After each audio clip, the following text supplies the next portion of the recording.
రేపేమి సంభవించునో మీకు తెలియదు.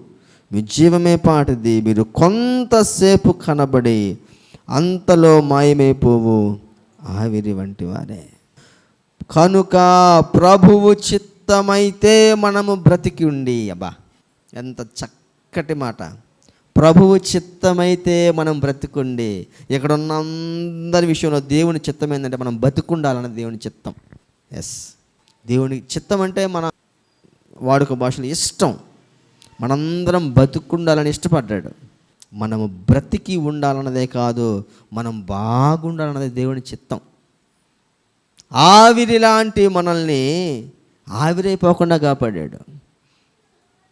గడ్డి పరకలాంటి మనల్ని కొయ్యకుండా కాపాడాడు.